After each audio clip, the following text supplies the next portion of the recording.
উইকেন্ডে কোথাও বসে আড্ডা দিব না বা স্পেশাল কিছু খেতে যাব না, সেটা তো একদমই হতে পারে না। আজকে আমরা আফসারের দোকানে বসে কিছুক্ষণ চা আড্ডা দিলাম। চা আড্ডা দেওয়ার পরে যখন আজান দিয়ে দিল, মাগরিবের নামাজ পড়লাম আমরা। নামাজ পড়ার পর নাইম ভাই আমাদের বলল, চলেন আজকে আপনাদেরকে একটি স্পেশাল জায়গায় নিয়ে যাব, স্পেশাল একটা ফুড ট্রাই করার জন্য। তো আমরা সবাই মিলে চলে গেলাম হচ্ছে সেই স্পেশাল জায়গায়। স্পেশাল জায়গাটা কোথায় আপনাদেরকে শেষে বলতেছি। আজকের খাবারটা স্পেশাল কারণ হচ্ছে এটা কক্সবাজারের একদম অরিজিনাল ফুড না, এটা হচ্ছে খুলনা বিভাগের একটা অরিজিনাল ফুড, যেটা সারা বাংলাদেশে এখন বিখ্যাত একটা। আপনারা হয়তো বা বুঝে গিয়েছেন আমি কোন খাবারের কথা বলতেছি।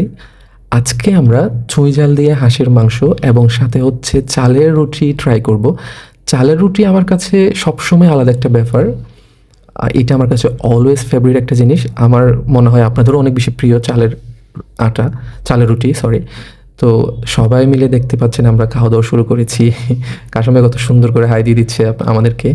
আর আমাদের সাথে ছিল হচ্ছে হামিদ, ছিল শফি ভাই, ছিল সাথে জনি ভাই এবং আমাদের নাইম ভাই। এটা হচ্ছে শফি ভাই আমাদের, আর এটা হচ্ছে আমাদের জনি ভাই। আর ওই যে আমাদের স্পেশাল নাইম ভাই আমাদেরকে এখানে নিয়ে আসছিল। আসলে খাওয়াটা এত বেশি জোশ লেগেছিল না, আর খাওয়ার পরে যে একটা রাজকীয় ব্যাপারে আমাদের হাত ধুয়ে দিচ্ছিল, এটা আমার কাছে অনেক বেশি ভালো লেগেছে। আমাদের চুইঝাল খাওয়ার পরে হচ্ছে আমাদের চা পর্ব শুরু হলো। আমরা রং চাটা ট্রাই করেছিলাম, তারপরে দেখতেই পাচ্ছেন আমাদের চায়ের চিয়ার্স চলতেছিল। তারপর আসলে আজকের সন্ধ্যাটা অনেক বেশি স্পেশাল ছিল কারণ আমাদের খাবারটা স্পেশাল হয়েছে সেজন্য।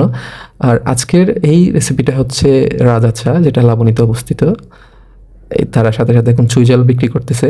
আর সবচেয়ে তার উপর উপরিপানা হচ্ছে কাশেম ভাইয়ের হিউমারপূর্ণ কথাবার্তা। অনেক দিন পর অনেক বেশি মন খুলে হাসলাম আজকে, শুধুমাত্র কাশেম ভাইয়ের জন্য।